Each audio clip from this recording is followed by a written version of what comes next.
to save her for last. On the flyer. Oh, my daughter picked my picture. I have like, it's from a wedding. Okay, It had a lot of Do you want makeup me on it. to, or the mic's on? No, no. No. Oh, do you know if all the mics are on, or, I Oh, don't know.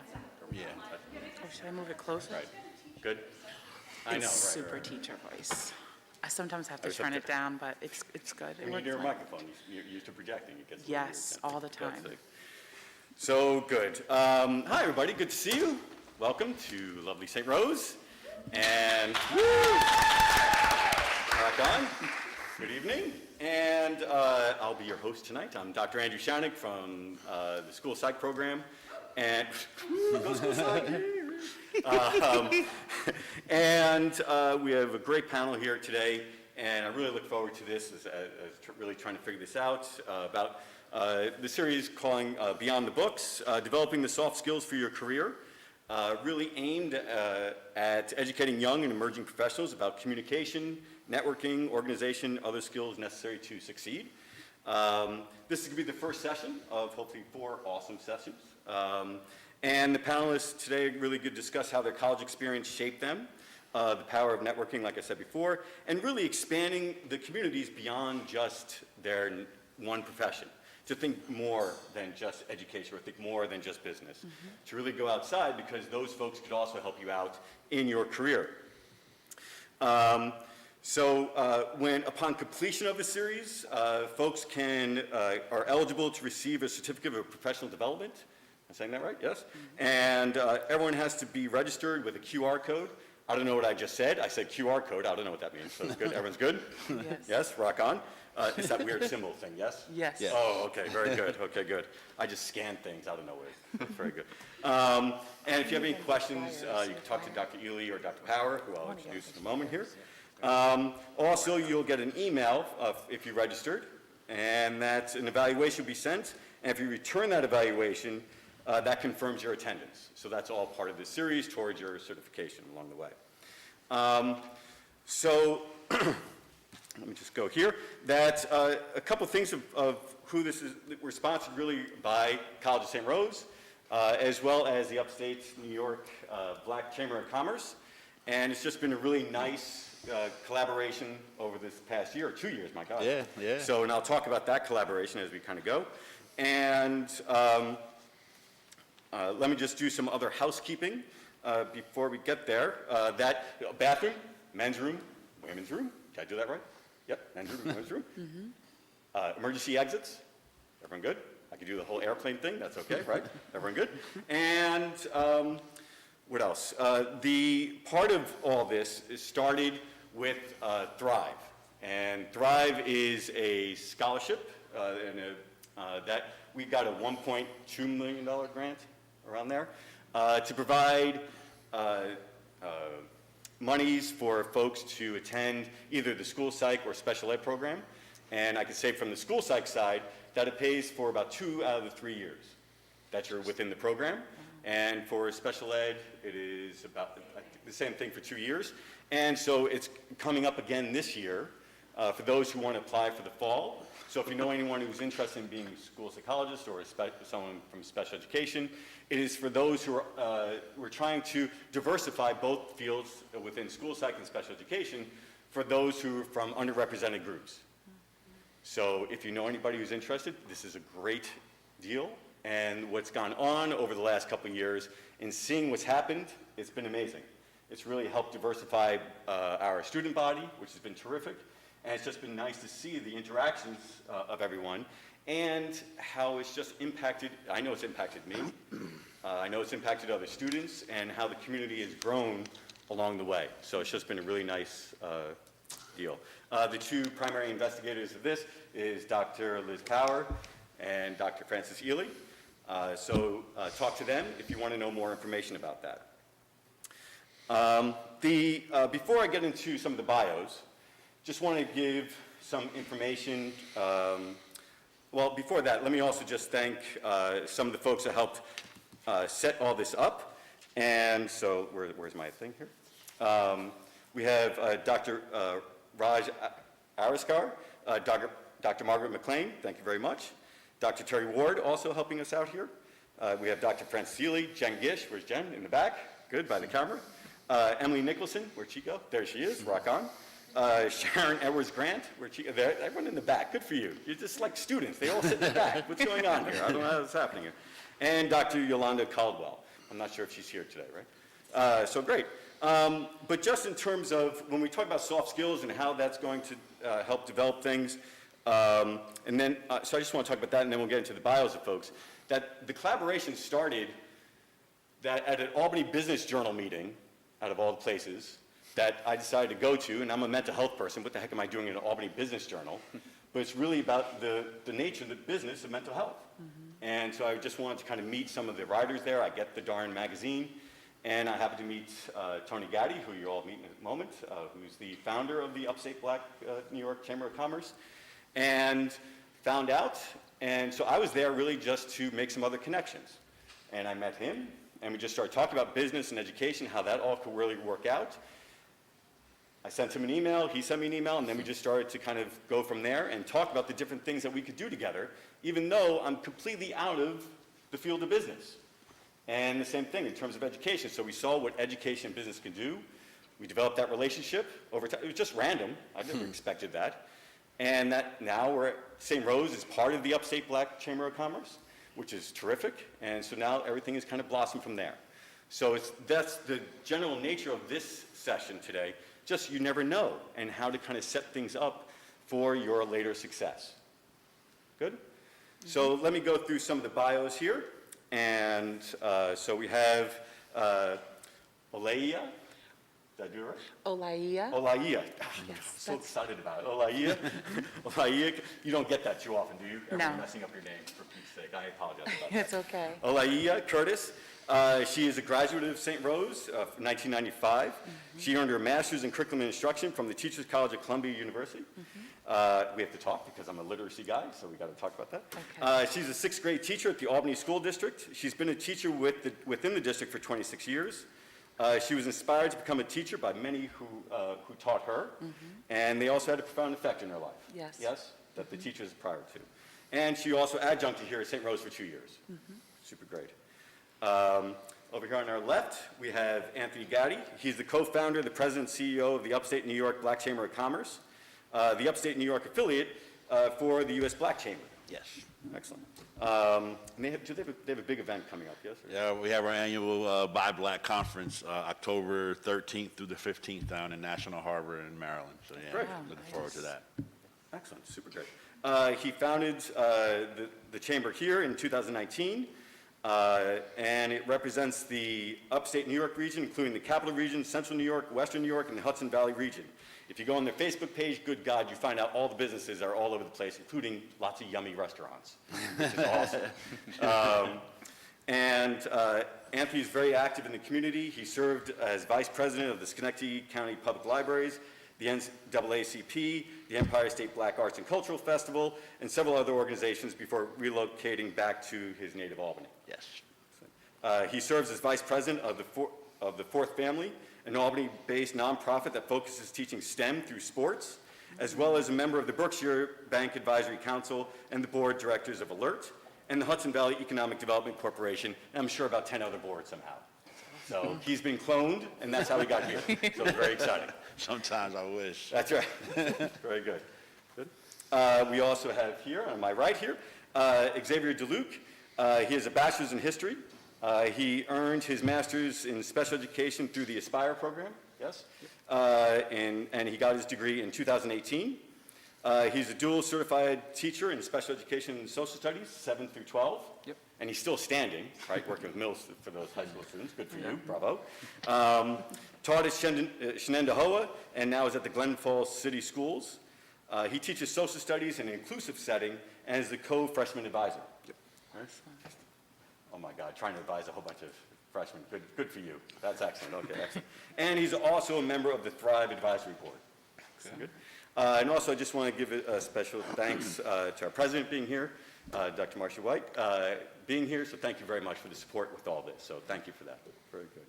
I have various questions, and we'll go through them, and I'll be like a little timer at times. I'll say, okay, so we'll kind of work it that way. Does that make sense?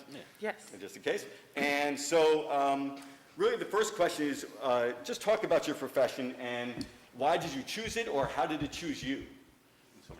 So I'll start left to right, and then I'll go right to left. Nope. This is very exciting. All right. So first of all, I want to thank everyone for taking the time out to be here. I'm honored to be here. I really appreciate you giving some of your time as well.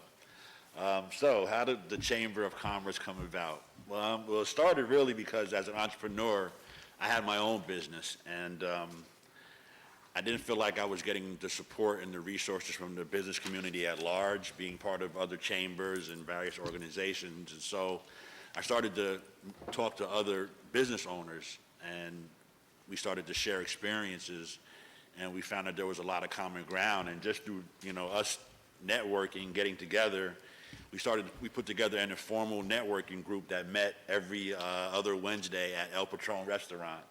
And it started really loose. It was 2-for-1 margarita nights, and I'm sure that helped with attendance. It's a very soft skill. That's okay. Yes, That's right. yes. And so over time, the word got out, and social media and word of mouth, and the group just grew exponentially over the course of 6 months. And then we just started talking about, well, what do we need to do to put more structure to it?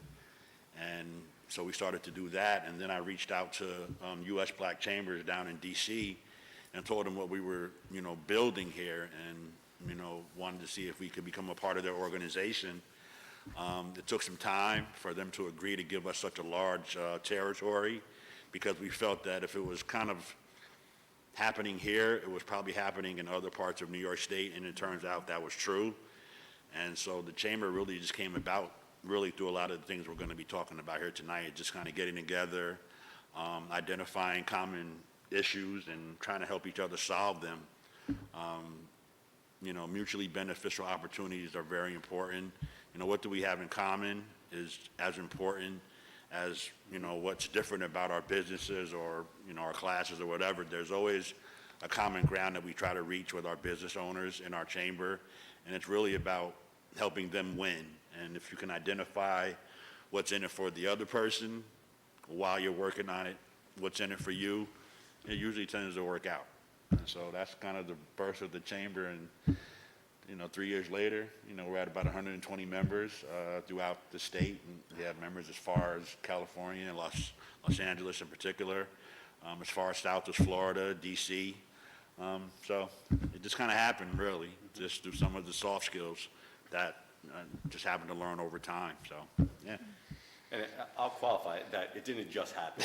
It's a lot of work. It is. A lot of talking, a lot of being on top of things, and for something like that to happen. So it's just remarkable where you are, where it started, and where you are 3 years later. And I enjoy what I do, and I think that's important too. I think if you enjoy what you do, you put a lot of work in, but you'll get up early and you'll stay up late if you enjoy what you do. So I encourage you to find that within yourselves and pursue it. Thank you. Great. Excellent. Steve?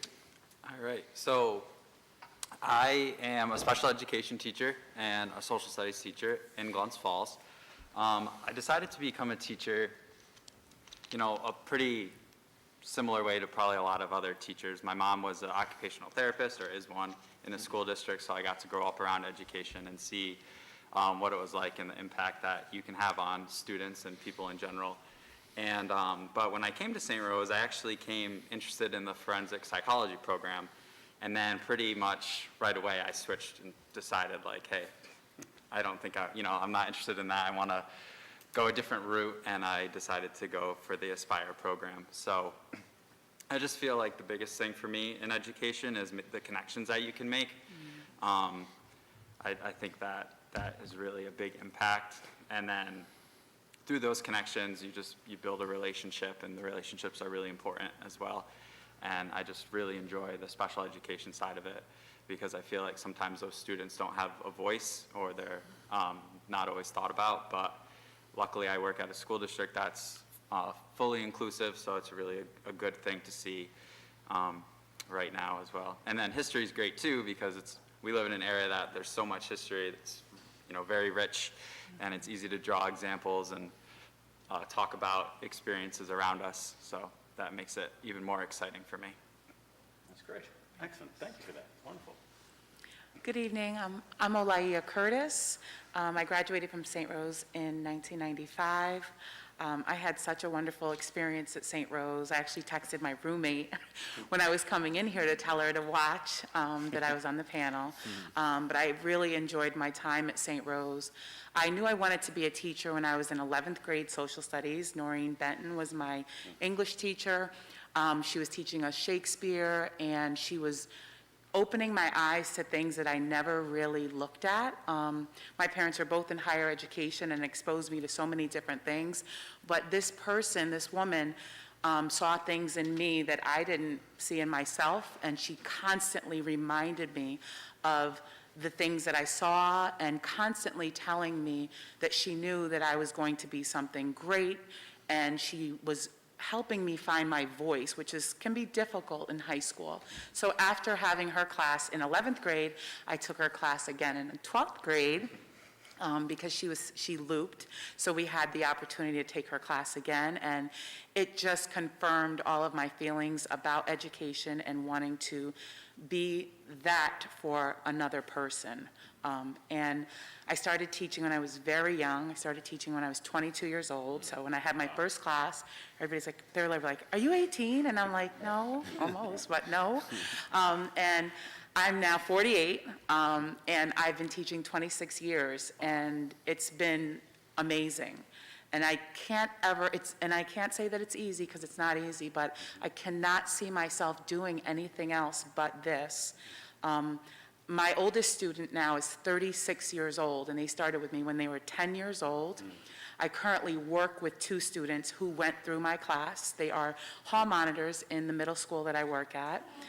Yes, and every time I see them, the kids are, moving around, and they're helping, and they're like, that's my teacher. And they're like grown adults.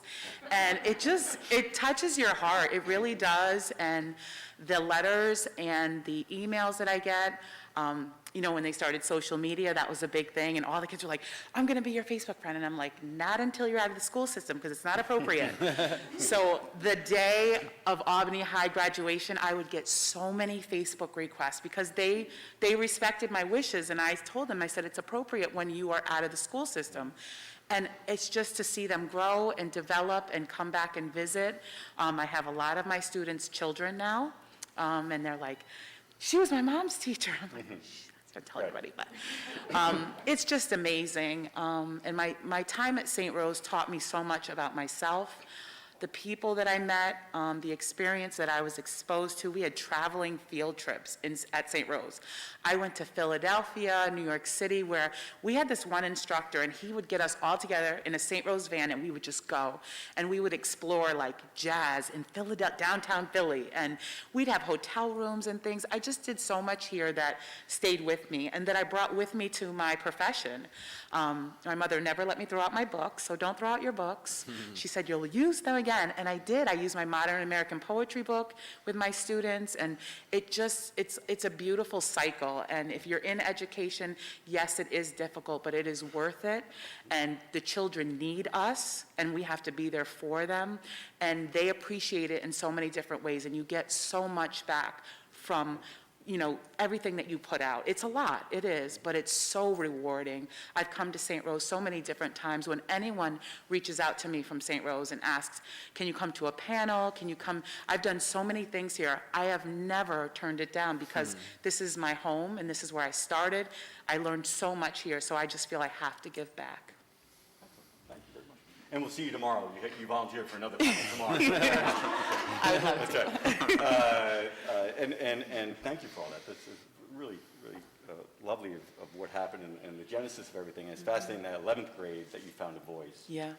And that you're teaching 6th grade, to get that voice earlier in Yes. somebody's life. Yes. And so I appreciate that, and really trying to, because, I can imagine trying to go through 11 years and, not having a voice until then. It'd be nice to get that a little bit earlier for folks. Yes. Along the way. So thank you for that. So in that, so you talked a little bit about this in terms of how did your collegial experience help you invest in yourself, I guess, then? What was that about? Like, what were you learning while you were here to kind of invest in what you wanted to become in terms of your profession? So while I was here, I really think the importance of meeting people and branching out and not being not having tunnel vision is very important. So when I moved into Lima, I walked into the room, and my roommate, she didn't take the window seat. I wanted the window side. She didn't have that. But she had this huge flag in the corner of her room, and I was like, what's that? Like, and she had like some country music banners and things like that. And I'm not a country music person. I'm a music person, but I'm not a country music person. So, you know, you start all these predetermined ideas and judgments, and you have to stop that. Because my roommate, Erin, was like one of my closest friends. She introduced me to country music and different things that I've never experienced that I learned to like. We were so different, but we were so alike. So you have to take your college experience and grow with it and grow from it, and never close yourself off. Be open to all different types of ideas. There's lots of things that my professors exposed me to that I still do with my own students, and ideas and things that I learned. So I would just say that take your college experience and really invest in it and hold it close to you, because you will use it again. You know, some people are like, oh, well, college is this and college is that. I got so much out of my college experience, both undergrad and grad. My students will ask me, we always ask this question, if you could close your eyes and go anywhere right now, where would it be? And then they say, it's your turn, Miss Curtis, where would you? I said, college. And they're like, really? Schoolwork? I go, it was the best time of my life. I learned to be independent. I learned to be strong. I learned to live without my parents. I learned to grow and just be, and I learned to be an individual, and I learned to be strong. When you move away from your parents, and I had helicopter parents, when you move away from your helicopter parents, I have bombardier parents. Yes. So it's the same thing. I know, and my dad always picks on me and says that I'm a helicopter mom, so I try not to be. But I had helicopter parents. My mom did everything for me, and it was wonderful, and I appreciate it, and I loved it. But when I had to do it for myself, then I was able to learn. Like, I had to, you know, get myself on my 2 feet, and then after undergrad, I was able to go to New York City and live alone. I lived alone. When my dad dropped me off, I cried for 2 hours in the apartment by myself on 91st and Broadway. But I learned that from undergrad. I'm like, I can do this. I can live in New York City. I can do this. And I did it. And it was wonderful. It was wonderful. Excellent. Wonderful. Thank you. So I think college is, you know, a great experience that a lot of people, if they're given the opportunity, should take. I think you're always changing as a person, and in college it shapes you to become the person you're going to be for the future, and it determines your work ethic, and the experiences that you gain are all really important. I loved going to St. Rose. I had a lot of great experiences here. You know, it's really important as a student to get involved, to join clubs, to talk to your professors. They're going to be your best allies and your best supporters. So it's just, I think that in college you need to, you know, branch out and take new risks and try new things, and you'll never know like what those experiences will do to you. And then like looking back, I know like walking through the quad today earlier, walking here, I was like, wow, this is crazy. Like it wasn't really that long ago, but there's a lot of good memories and a lot of great experiences that I had here, you know, and it just has to do with just being willing to do, you know, experience new things and take new opportunities and build off of those as well. Anthony, I'm going to ask you, I just want to ask a follow-up, and I'll come Sure, to you in a second. sure. That was it more the college supporting you taking those risks, or were you just a risk taker when you first got to college and that it provided support around that? I think it was a little bit of both. Definitely, like the college provides different things, like clubs to join, and you know, the advising appointments with your professors were really helpful, and just their availability all the time. And then also, though, just like being on your own and being able to experience things that you normally wouldn't experience definitely helps as well. Great. Thank you very much. You're welcome. Tony? Yeah, I think, you know, for me, well, first of all, I should have went to St. Rose. You guys talked about it so enthusiastically. But I went to school in Chicago my first year, and University of Chicago. And what I learned early on was that I was looking for a more fuller college experience. And I didn't want it to just be about books and libraries and papers and essays. I wanted to get out and experience, the city, the culture, museums, libraries, try new foods, meet new people.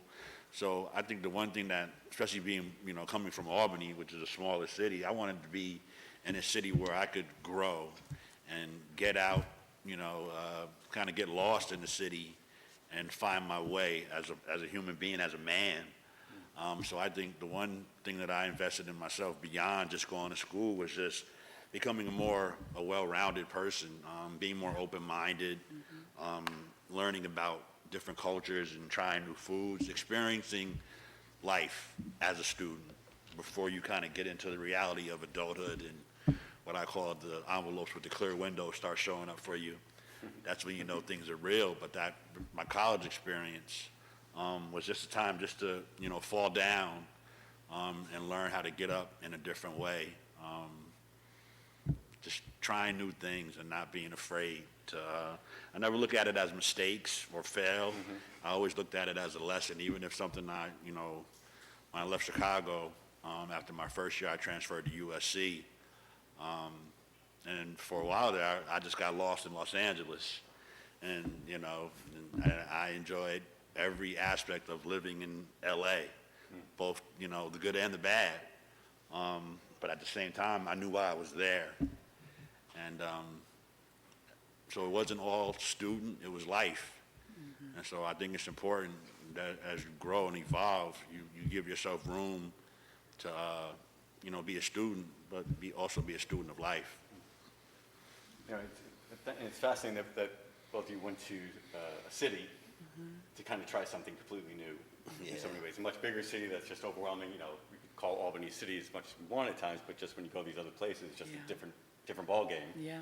Better pizza, right, at the very least. So Chicago had great pizza. that's right. So that's Los Angeles, not so much. That's right. Well, that's right. Yeah, great burgers, Right. In-N-Out and Fat Burger and, stuff like that, but not pizza. Not pizza. That's right. Pizza. But there's some general nature of a risk taker, or at least willing to take some of those chances, and to see the opportunities that are in front of you, and to utilize those to help you further your where you want to go in life and take some chances and not know what path it's going to be. Absolutely. Along the way. So great.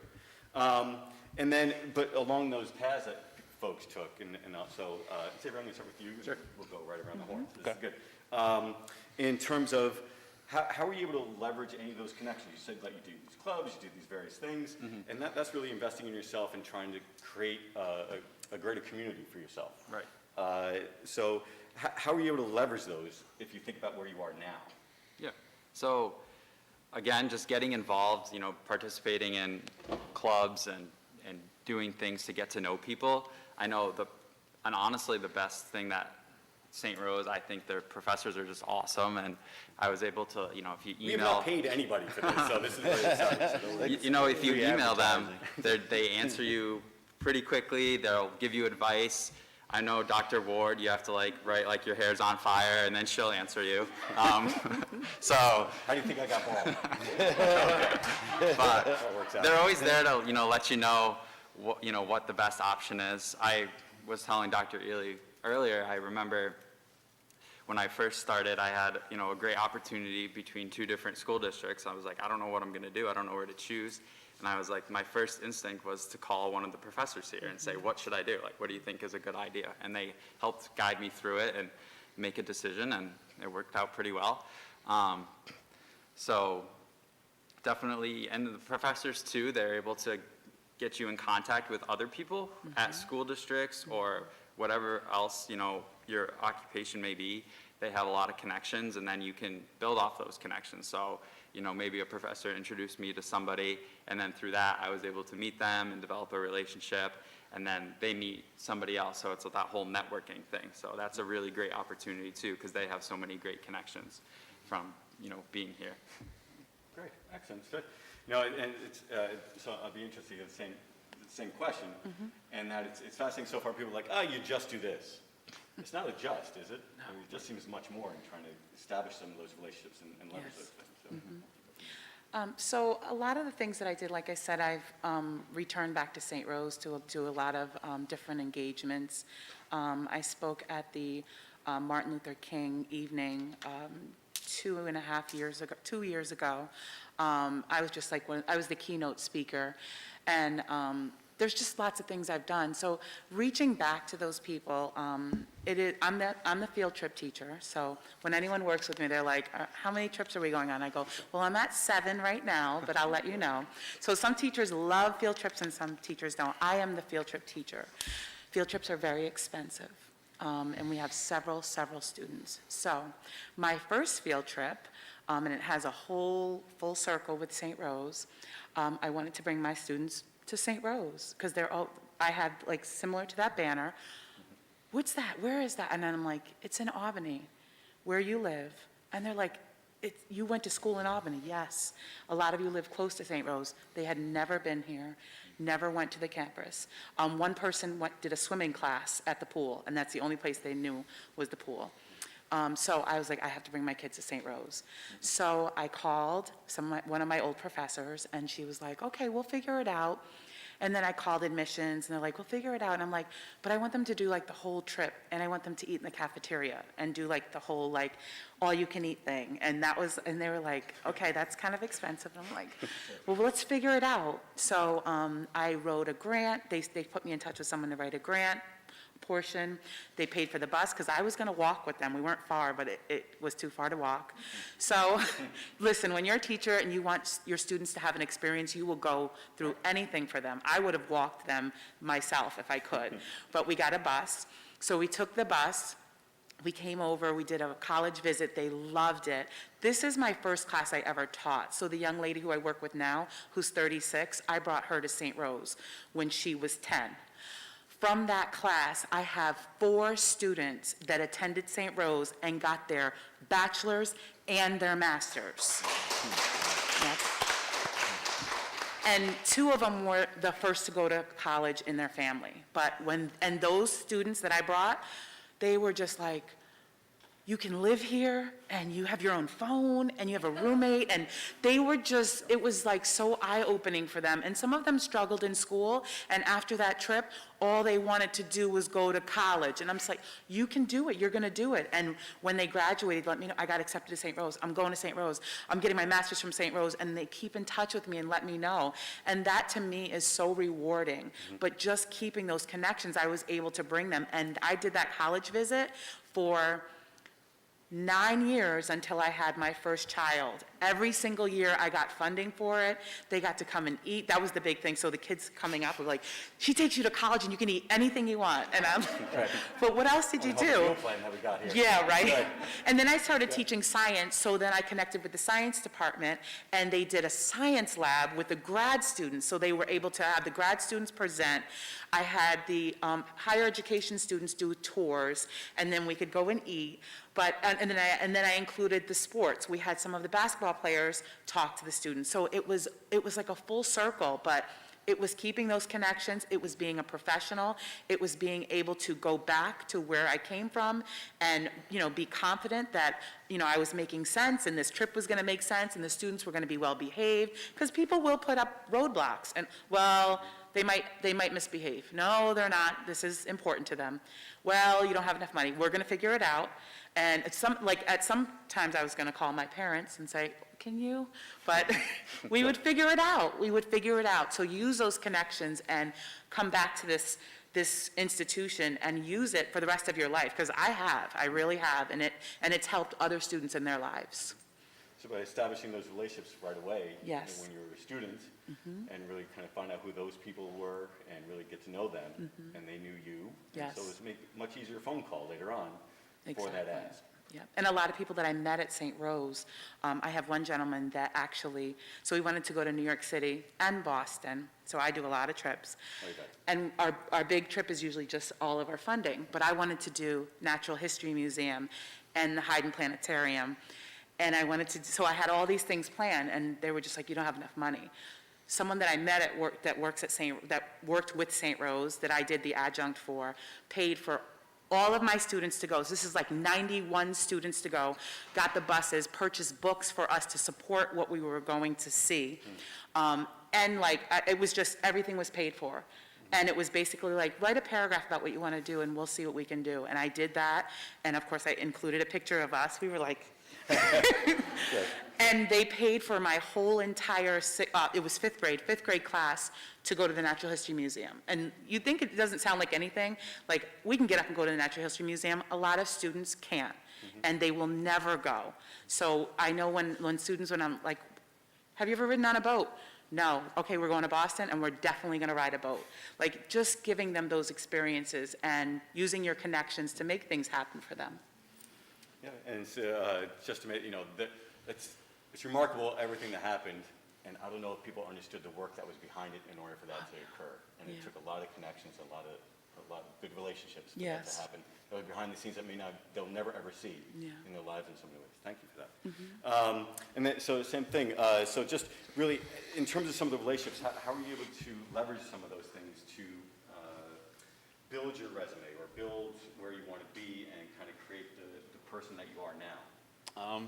I just think first and foremost, I value relationships more than anything. So the friends you make in college, because you go through so much in college, literally, no pun intended, beyond the books, so you experience, loss, breakups, failure in class, struggling in classes. So you just go through things. And so the relationships that I forged in college, years later, I could pick up a phone today and not having spoken to a classmate in months, years maybe, and it's just like it was yesterday. And so, going to USC, which is, film and Hollywood and all that, for a year, I had the, blessing of living with John Singleton for a semester while he was writing Boys in the Hood. And so that, in and of itself, taught me about, you just never know where someone's going to start and where they're going to end up. And so years later, fast forward. Did you think he would end up where he was?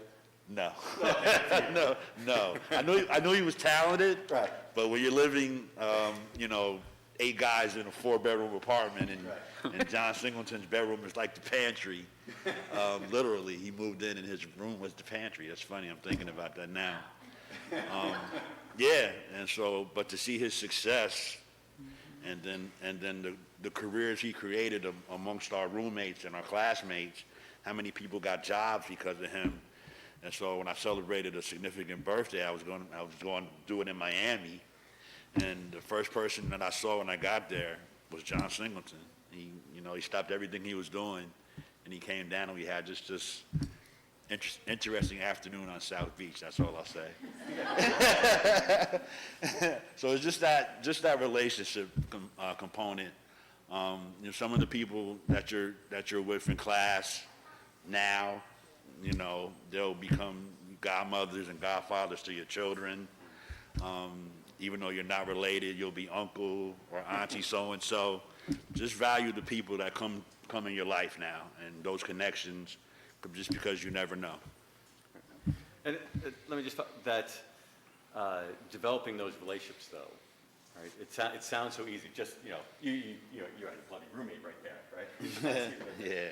And so Lucky. how do you go about that? Is it in your conscious when you're trying to do all this, or is it somewhat just natural in so many ways that you're developing these relationships? I think for some people it comes natural, and I think others have to work at it. I come from a difficult background with family, so if you have that survival is built in, you have it. But I've had friends who are like the only child, and a lot of them struggle with that. The one I'll tell you a little trick that's the easiest thing to help you kind of foster your relationships. Remember someone's birthday. Yep. That'll that's true. always be an important thing, because you can not hear from a person for 364 days, and that person hits you up on your birthday, and it just kind of. So birthdays are important. Just remember that each person that has a title or a role is a human being. They're going to bleed, they're going to cry, they're going to go through the same things you go through. Behind that title, whether it's doctor or chamber president or whatever, at the same time, we all go through some of the same things, and we identify, even though we're a black chamber, our membership is very diverse because it's based on a lot of the things that we have in common as business people. We can get to the cultural differences along the way, but identify what you have in common first, and that's easier to build upon. That's great. Yeah, I think of some of the events that you've thrown and just seeing all the different folks that are there and the different businesses that are there. It's just It's people we've known for years, Right. and if they didn't become members, I'd be offended. It's funny you mentioned birthdays. That we all remember birthdays now because of Facebook, right? It's like, hey, look at me, I could just hit a button and it's like happy birthday kind of thing. But it's more than that now, right? That you really have to know and be able to reach out in so many ways.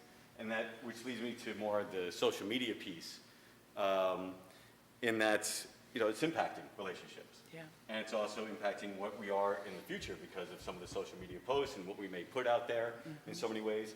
That how do folks address, what's your, you may not have had to do that in your college days, but how do you how do you look at it in terms of social media, and what advice would you provide for folks? So we'll go to Anthony, and then we'll go here, and then we'll go here. Good? Social media is the gift and the curse. You can say whatever, you can be whoever, but at the same time, everything sticks.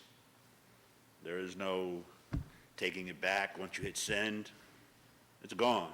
So be mindful of what you put out there, because when you go to interview for jobs now, the second you leave that office, the handshake and all that, chances are they're going to see what you really are. Even though you've presented yourself well in an interview, people are going to trust but verify.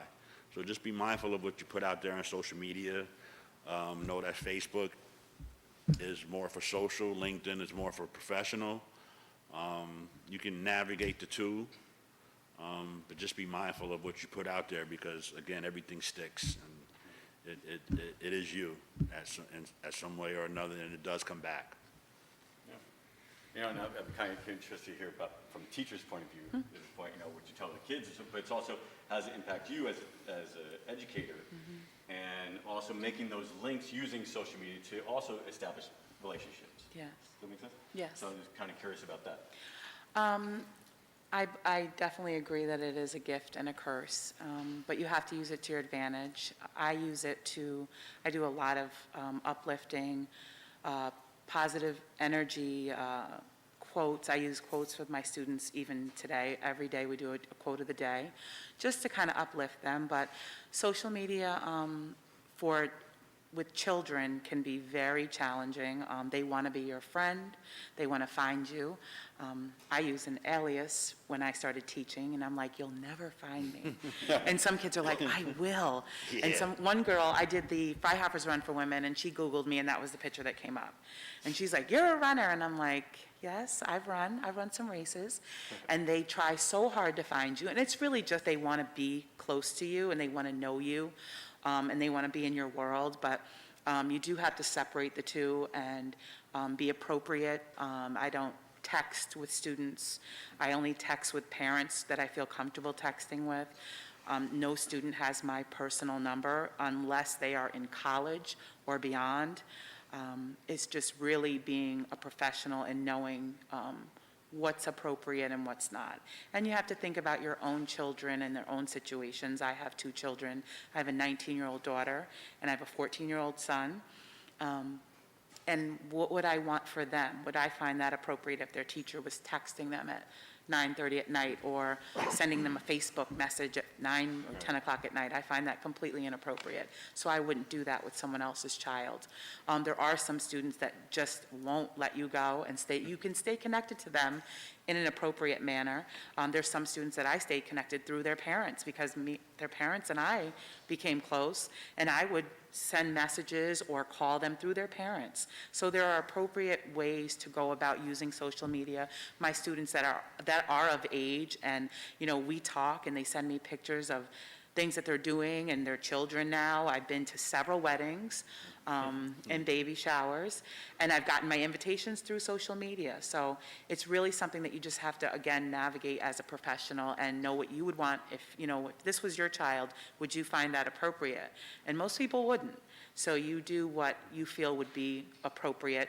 And if you don't know, ask someone. Like, do you think I should give this student my information? Or ask someone, get someone's opinion that you trust before you make that move. Because if you give someone your number and it's out there, there's some students who will pass your number around to everybody. And there are some students who will give their mom, your number right to their mom because they know, that those boundaries. So just be appropriate and make good decisions. And if you're ever questioning anything, ask a resource, ask someone that you trust. Is this appropriate, or what would you do? Or, how do I go about if students start sending me friend requests? That was one of my issues. It wasn't students, it was parents. And that's why I changed my name. It was parents, and I feel that's completely inappropriate. Because then, people can hold things against you, or, you might put up something silly and then it's mentioned at PTA and you're like, what, where did that come from? So, make sure you know your boundaries and protect yourself. Yeah, I just think with social media, you have to, when you're living it in the now. So when you're like taking that picture, especially when you're in college and you're having a, a good time and you're like, oh, you're thinking about what your caption's gonna be and if it's gonna make a cool picture and whatnot. Then you post it, and then it might not be something that you look back on and like, oh, maybe I shouldn't have posted that or something like that. Maybe that's for the Finsta or, the account that you don't want people to see. But you should just be careful with what you post and be, aware of that anything you put out there is something that someone can find or see, and you don't know what your future is going to be. So it's hard in the moment, but it's something to, look back on and think about. I remember when I first started at one of the school districts, the teachers were like, oh yeah, we looked you up on Facebook. So you also have to think about like people's first impression is going to be based off of what they find on you on the internet or on social media. I also use social media in education for networking. I have a Twitter that I use for teaching, so my students can see what what's going on. I tweet assignments. I talk about, lessons that we did during the day. So there's a lot of good things and good tools you can use with social media, and students love using technology, so if you use it correctly, it's definitely a good tool that you can, continue to use in education, and just across the board probably. I think it would work well if you had a professional Twitter or something like that as well, so people, know what's going on. And that's a good way for parents to see too what's happening in your classroom. If you had to think about just the career of teaching and using social media, so don't worry about your students at the moment, just for you in terms of expanding your opportunities, has social media been both a blessing and a curse? And by the way, we're tweeting that line, blessing and a curse, so that's going to tweet it out. Or has it not really been impactful? Well, I don't know if it's been a curse because luckily I've been able to get a job everywhere, and I've been fine with that kind of stuff. But I do, like in one of my interviews, I talked about how I am, can work with technology, and I've used Twitter, and I can show them my Twitter page or whatever, the one that's like Mr. DeLuke, and they can see like what I've been up to and what I use in school, because I'll like take pictures of the class, if they're doing an activity that I think is really engaging or that they really enjoy, and share that out, because then when I go on that Twitter, I follow a lot of education accounts, so I can see like, I can get more ideas to improve myself as well. Yeah. And then I think it's also like some of the population too that I work with, it's good for them to know about social media as well. So like I'll have a day where the librarian comes in and talks about the good and bad of social media as well. Good. Same thing, just for your professional career. And so we have about five more minutes. Everyone good? And still with us, so great. Yeah, it's been great for me for professional. I stay in contact with a lot of other teachers that I've met at conferences. We'll share ideas and share pictures. You get so many different ideas. Like there's a lot of teachers who have these Instagram pages that are unbelievable. The classroom and the time that they have put into their centers and the libraries. One of them, I went to this teacher, we went to this school in Connecticut, and we went to visit, And I went back and I changed my whole classroom because it was like, she only used natural lighting and she had all these like couches. My husband went crazy, but I just went and bought all this stuff. I was like, when I got back to school, I was like pushing things out of my room. I'm like, I'm gonna put this there. I made a reflection center because she had this beautiful reflection center. So I went and got a tension rod and a shower curtain. And you have to make sure you can see through the shower curtain. The shower curtain and these comfy chairs, and I put books, and I put some like manipulative little toys and things like that. And it was a little center in my room. Everyone does not need to go to the office. There are spots in your room where students can still be, they can still hear me teaching, but they might need a moment. They might come in upset. Some of them, I've had some students used to go to sleep in there because they were tired, but they were still in my presence, and they were still, when it was time to come out, they would come out. But it was my reflection center. And I got that from visiting this teacher's room and then following her on Instagram and the things that she did, the natural lighting and the plants. I had bonsai trees all over my classroom. It was just amazing. It was. Trim them all up. Yeah. That's great. Making little donkeys, whatever it might be. That's terrific, excellent. And so I'm just going to ask just another social media question, just briefly. And then the last thing is, and we'll have about 3 minutes, so that we can't give 30 seconds. Just overall, how have you navigated your career transition? So just think about that for the moment. But also and it's just because I'm a Facebook friend of Tony, and just his use of social media, I think, is very impressive in terms of trying to expand out and that. So how have you been able to, has that helped your organization grow or helped you grow or meet other folks? Definitely. I try to utilize Facebook as a resource, one, to talk about what our members and even our non-members are doing. I think for me to personally share how I feel about businesses or what's going on in the world, I think because of the unique position that I'm in, being part of a national organization especially, we're one of 149 black chambers as part of U.S. Black Chambers, so I understand, sometimes my voice is important. So I have to be careful. I'm more careful of how I express than what I express. I think it's important that I'm honest about how I feel about what's going on around us because it's all connected. We might not think what's going on in the world affects our businesses, but it does because at the end of the day, a business owner is a person.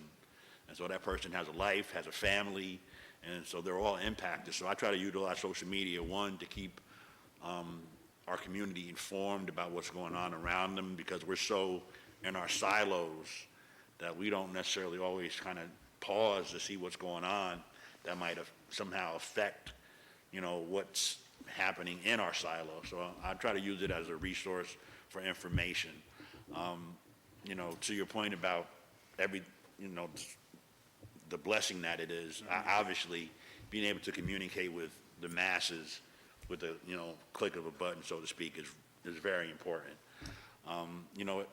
What we talk about at the chamber is we're looking, one of the reasons I was so excited to do this is because if we're going to build our organizations and our businesses and they're sustainable and they grow, I encourage our members and our business owners to start thinking about what their business looks like 10, 15 years from now.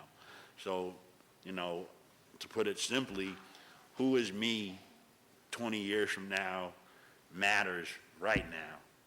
Who is, I'll call him Andrew. You can't.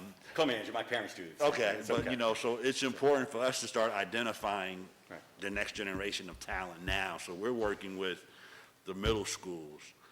We did something with the city of Albany with 8th and 9th graders. We're working with high schoolers, and now we're taking our steps into the colleges because, it's important if we're going to build businesses and build communities, that requires, training and retaining talent, especially in this area where I don't know how many of you are from here, but we get a large population of students that aren't from here, but because there are no opportunities for them here, they leave.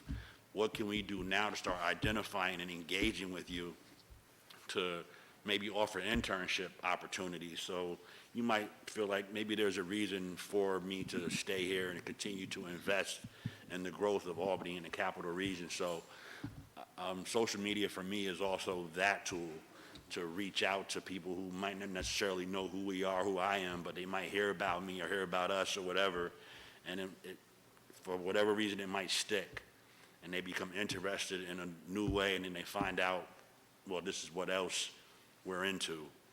And so that part of social media, that the influence that it has, I try to utilize it to engage with people, because I want to know, I'm looking for who's me next.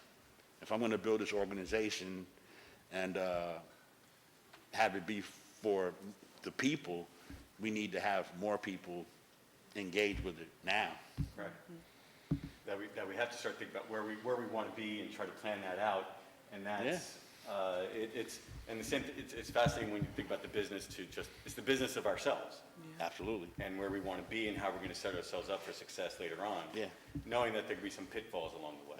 Always. Right. Yeah, and lastly, the word brand, I'll end on this note. Yep. People talk about branding, brand, those are, some words are nouns and verbs. I'll just say this, you are your brand, period. What you do might be an extension of it, but you are your brand. Yep. And so we'll go here then. So 30 seconds kind of Yep. thing. How about this? This is your commercial. What's All your right. brand? And then what's your brand? How about that? Pepsi, Coke, whatever. You could be Dr. Pepper even. We'll accept that. That's okay. But how would you say your brand is? So I guess that I would say my brand is just like getting involved, saying yes, participating in things, learning from new experiences, and then trying to better myself and learning from others too that have been in the career for a long time. It's as a new teacher going into somewhere, you want to try to find the veteran person and learn from them and make connections with them because they have a lot of experiences and have been doing this a really long time. And then hopefully they're open to you to discuss and talk and, see what new ideas you have as well. And just, say yes, get involved, and work hard. Good. Another Twitter. Boom. I would have to say my brand is really building and empowering our future and instilling in all children that they can be whatever they like, that they can do it, that they can succeed, and that we are here to support them and guide them and just show them the way. So my brand is empowering and building young minds. Great. That's awesome. Bravo. I think that's a great way to end, and I really do appreciate the panel for what they have said and some of the great information that you provided us. So thank you. Big round of applause for our panel. Thank you. Thank you. Thanks for that, and I'm sure they'll hang out for a little bit if people have questions for them. Yeah, I was curious about that too. I mean, I don't know if anybody, if we have time, if anybody had any questions, I don't, I could open this up to questions, and we could do. How about we'll do 10 minutes? There's no class that people have to go to or anything, right? Are we good to go, or do people have class to go to? You have class to go to. What are you doing? This is St. Rose. For God's sake. That's okay. So unfortunately, we won't, but if people have time, if they want to be here and ask any questions, please do. Sure. And that'd be terrific. And, but thank you all for coming. I Thank appreciate you your all. time. Definitely. Thank you for Thank you having very us. Thank you. much. Thanks for having us. Thank you.